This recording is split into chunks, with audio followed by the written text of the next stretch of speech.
Napoleon. That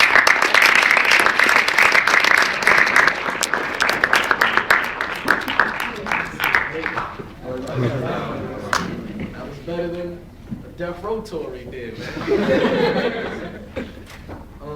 Basically, I'll step up because my voice might not be loud enough. I'm basically here to give you guys a background of my life. The brother, he kind of touched up on it. I was born in Newark, New Jersey, to an African-American father, a Puerto Rican and Cuban mother. At the age of 3, like the brother said, I witnessed both of my parents get murdered in front of me.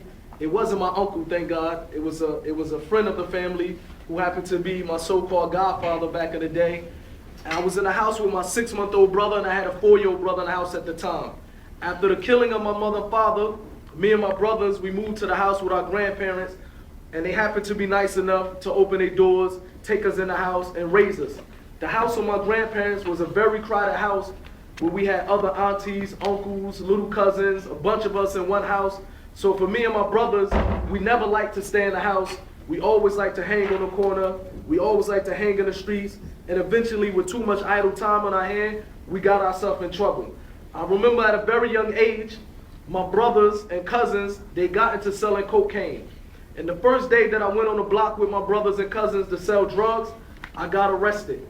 They called my grandparents. They came and picked me up out of the prison, from out of jail. They took me home, and of course I got in trouble. But right there, I told myself that I need to find another way to make a hustle, another way to make some money. At this time, I was around 13, 14 years old. One of the things that I turned into doing is turn to writing raps. Whatever I would see outside on my block, I would go into the room and I would write it down into a song. So if I see gunfights, drug dealings, whatever, I would go make a song out of it. I would come back on the block and I would rap it into the drug dealers. And this is how I was making some money.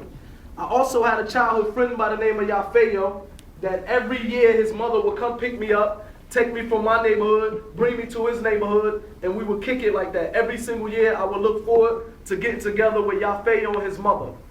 But years went past, and I lost contact with Yafeyo, and I happened to run into his mother, and I asked his mother how was he doing, and she told me that Yafeyo no longer lived in New Jersey, and he's trying to pursue a career in the music industry, and he lived with his brother by the name of Tupac Shakur. How many of y'all heard of Tupac?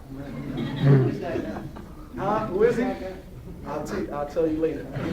So Tupac, at this time, was a well-known rapper. He already sold millions of records, but he was also a controversial figure. He was always in and out of jail. He was always on the news. So when I found out that Yafeyo was the half-brother of Tupac Shakur, I was amazed because I never knew that this was his brother. And the people in my neighborhood, we respected Tupac because not only did we thought he was a gangster rapper, we thought that he actually did the stuff that he rapped about. For example, it was a time that 2 off-duty police got shot by Tupac Shakur. He went to jail, he went to court, he beat the case, etc.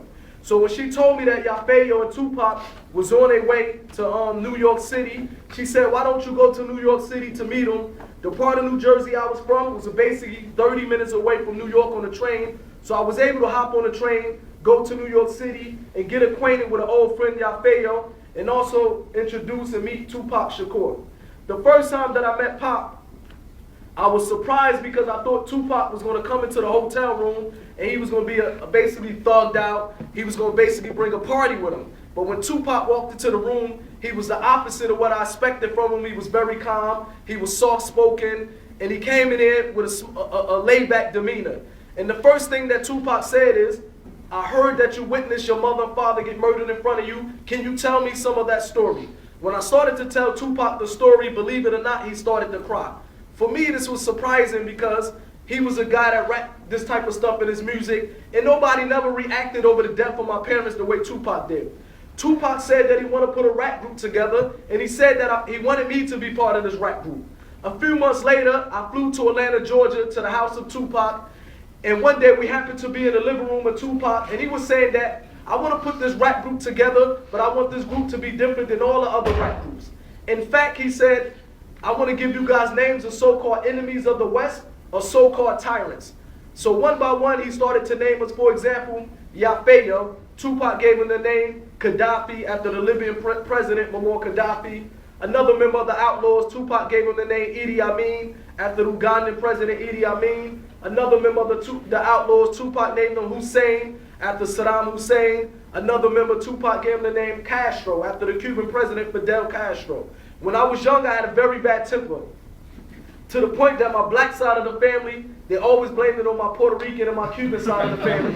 Every time me and my brothers get upset or have a temper, or we display our temper, my grandparents and my aunts would say, "You just like your mother, you just like your crazy Cuban mother, your crazy Puerto Rican mother, etc." So when I met Tupac, I had that same attitude, as if I was mad at the world, as if I had a chip on my shoulder. So Tupac said that I had the short man complex because of my height. In other words, this is called the Napoleonic complex after the French Emperor Napoleon Bonaparte. So that's how I got the name Napoleon. The first record that I ever performed on sold 3 million records worldwide. So for me, this was a huge accomplishment. When Tupac put this record out, he happened to go to New York City because, like I said, he was always in and out of court case. And he happened to one day while he was in New York City, he happened to be going into an elevator. 2 gunmen followed him in the elevator. They pulled out pistols. They opened fire on Tupac and they shot him 5 times. He got shot twice in the head. Do anybody remember this incident? Yeah.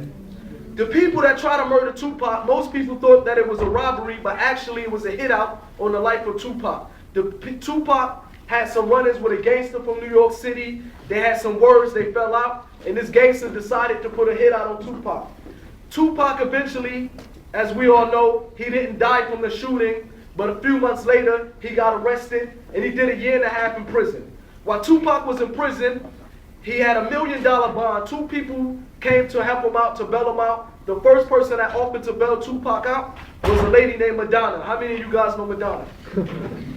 How do the Muslim men know Madonna, man? So, Madonna was one of the persons that asked to bail Tupac out. Another person that offered to bail Tupac out was a guy named Suge Knight. How many of y'all heard of Suge Knight?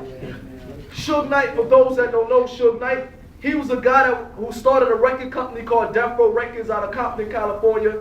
The first artist that Suge Knight put out was a rap artist named Snoop Dogg, and then Dr. Dre. So he had a successful record company at this time. He approached Tupac, put up the $1 million bail. Tupac, myself, and the rest of the Outlawz, we moved to Los Angeles, California. When I went to Los Angeles, California, Tupac decided to do a record. He put this record out called All Eyes on Me. To this day, it sold 20 million records worldwide. Myself, along with the Outlawz, we performed on about 8 or 9 songs on this record. Anybody that's familiar with Tupac, they will remember before he went to Death Row Records, he always spoke about death, correct? He had songs where he used to talk about how he wanted to kill his own, he wanted to take his own life. He was very suicidal, and it was times that me and the Outlawz would be in the living room with Tupac, and he would say them same words. He would get upset, and sometimes he would say he don't want to live anymore. But when he got to Death Row Records, he started to make a lot of money. I remember we was in his living room, and I remember this conversation like yesterday. We was having a conversation with Tupac, and he said, "Remember I told you guys how I don't want to live anymore, how I want to die?" He said, "But for some reason, I want to live forever. For some reason, I want to continue to live." He said, "Now that I have this house," he just bought him a house on the beach. He said, "Now that I just bought this Rolls Royce," he bought him a Rolls Royce, a convertible Rolls Royce, and he had a lot of money in his bank account from signing to Death Row Records. He said, "I want to continue to live, to enjoy my life." Unfortunately, a couple months later, Tupac died in Las Vegas. It was a drive-by shooting. A car pulled up on the side of him and Suge Knight, and Tupac got shot 13 times. Now for me, this was a wake-up call, because the way that I lived my life, like the brother was saying, is that when the people killed my mother and father, they was from a group called the Nation of Islam. So I grew up hating the religion of Islam, or what nothing to do with the religion of Islam, and I was raised as a Christian. My grandparents used to force me and my brothers to go to church. But at a very young age, I felt that the religion of Christianity, this is not the proper way to teach me how to worship my Lord. So I said, I have no religion, I just believe in God. But even though I had no religion, I've never been a believer that a person can live life the way they want to live life, do whatever they want to do. When they drop dead, they go to their grave, they go to sleep, and that's it. So when Tupac died, I was always curious about what's happening to Tupac while he in his grave. So after the death of Tupac, me and the rest of the Outlawz, we continued to do music. Me, myself, with Gaddafi went to New Jersey, and I decided to leave New Jersey. I told Gaddafi, "You should leave New Jersey. Let's pursue our career in the music industry." At this time, my group, along with Gaddafi. We was already on records that sold 25 million records worldwide. So I said there's no need to be in